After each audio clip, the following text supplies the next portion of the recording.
Akhil Bharatiya Congress committee के प्रवक्ता in charge Pawan Khera India गठबंधन के प्रत्याशी अजय राय के समर्थन में वाराणसी पहुंचे।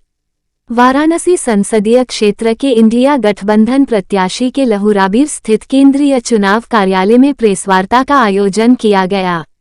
पवन खेड़ा ने इस दौरान भारतीय जनता पार्टी पर जमकर निशाना साधा। उन्होंने कहा कि भारतीय जनता पार्टी के नेता अनंत हेगड़े द्वारा संविधान बदलने की बात की गई है। ये 400 पार का नारा दे रहे हैं, जिसके बाद संविधान बदलने का कार्य करेंगे।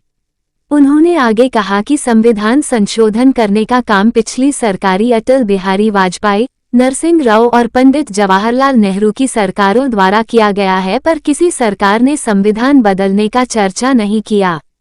इस सरकार ने इसके बदलने के लिए चर्चा भी शुरू कर दी है। अगर ये सरकार संविधान बदलने का काम करती है तो हम लोग इसके खिलाफ आंदोलन करने के लिए बजे होंगे।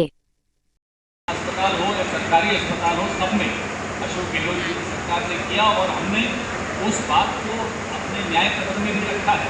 25 लाख का इलाज मुफ्त करना ये हमारा दायित्व है और ये अधिकार ही है लोगों का। बोले मुजरा कर रहे हैं तो हाईटोबा नहीं बचे। अब ये छुई मुई का मामला नहीं चलेगा कि प्रधानमंत्री अपने आप को छुई मुई का फूल बना के घूमते रहे कि मेरे को कोई निंदा नहीं करे, मुझसे कोई सवाल नहीं पूछे। क्यों? कौन हो आप? आपसे पहले भी बहुत बड़े लोग प्रधानमंत्री बने हैं, आपके बाद भी बनेंगे। आप क्या इकलौते हो? मानता हूँ सीधा ऊपर से आए हो, भगवान के अवतार हो।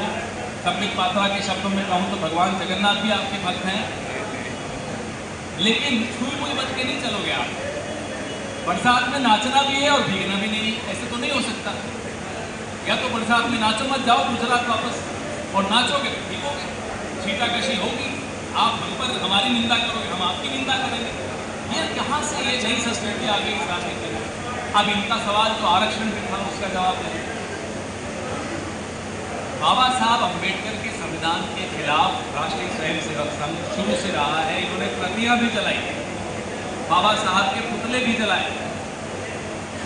मैं अभी पटना से आ रहा हूँ, वहाँ भी चर्चा यही हो रही थी पत्रकारों से कि जब कर्पूरी ठाकुर साहब पिछड़ों को आरक्षण देने के लिए उन्होंने मुंगेरीलाल कमीशन को लागू करने की चेष्टा की तो जनसंघ ने उनकी पीठ में छुरा घोंपा और सरकार गिराई। ये इनका षड्यंत्र आज से नहीं, 2015 में दत्तात्रेय होसबोले ने बिहार के चुनाव में जाकर बोला कि आरक्षण खत्म होना चाहिए। हाई तौबा मची। समीक्षा का मतलब मैं भी जानता हूँ, आप भी जानते हैं। हाई तौबा मची, चुनाव हार गई भाजपा को वाला, फिर पीछे आए। अब लगातार अरुण गोविल, लल्लू सिंह, दिया कुमारी, ज्योति मिर्धा, अनंत हेगड़े ऐसे तमाम नेता बोलते हैं संविधान बदलना है। क्यों बदलना है संविधान? क्या नफरत है आपको इस संविधान से? बात संविधान की नहीं है, संविधान बहाना है, आरक्षण निशाना है। संविधान को बदल देना दूसरी बात है, लचीला है इसलिए संशोधन होते आए हैं, लेकिन लचीला होना अलग बात है, उसको तोड़ देना अलग बात है। ये तो तोड़ने की बात कर रहे हैं। अनंत हेगड़े ने कहा संविधान बदलना है, संशोधन नहीं बोला। हमारी मुख्यमंत्री उप मुख्यमंत्री हैं राजस्थान की दिया कुमारी, बोली संविधान बदलना है।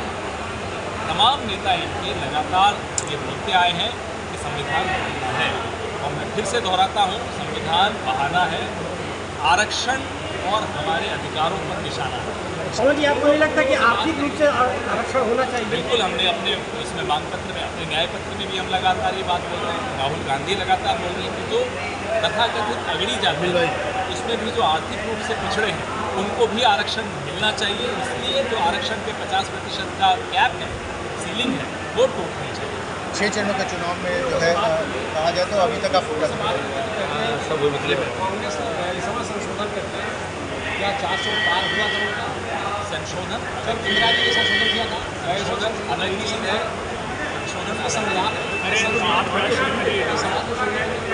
संविधान के संशोधन की प्रक्रिया को भी संशोधन इधर देख के बोलिएगा, ये वो कहते हैं पूरा आमूल-चूल परिवर्तन करना संविधान का एकदम अलग चीज है। संविधान में संशोधन हर सरकार ने किया है, अटल जी की सरकार ने, नेहरू जी की सरकार ने, मोरारजी देसाई जी की सरकार ने, सबने किया। लेकिन संविधान की आत्मा को ही खत्म कर देना, ये किसी ने सोचा तक नहीं। ये दुस्साहस किसी ने नहीं किया, सिर्फ और सिर्फ नरेंद्र मोदी ने किया। इन्होंने तो एक कमीशन भी बैठाई, एक एक्सपर्ट्स का पेपर भी निकलवाया, नया संविधान कैसा होना चाहिए, मतलब नियत स्पष्ट है। 6 चरणों के चुनाव हो चुके हैं। अगर हम बात करें तो कांग्रेस अभी कहाँ दिख रही है? हमारा इंडिया गठबंधन 272 पार कर चुका है 5 चरण के बाद। छठे और सातवें में जो मिलेगा वो हम उसको बोनस की तरह, प्रसाद की तरह, बाबा विश्वनाथ का प्रसाद मानकर स्वीकार करें।